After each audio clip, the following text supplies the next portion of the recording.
Interior Cabinet Secretary Kipchumba Murkomen has yet again issued a stern warning to those misusing social media platforms, declaring that the government will no longer tolerate irresponsible online behavior.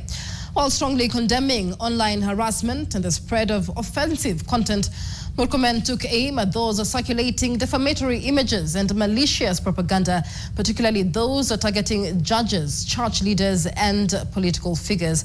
This year's, This year spoke during the funeral of Ian Singoi at Chepalungu, Bomet County.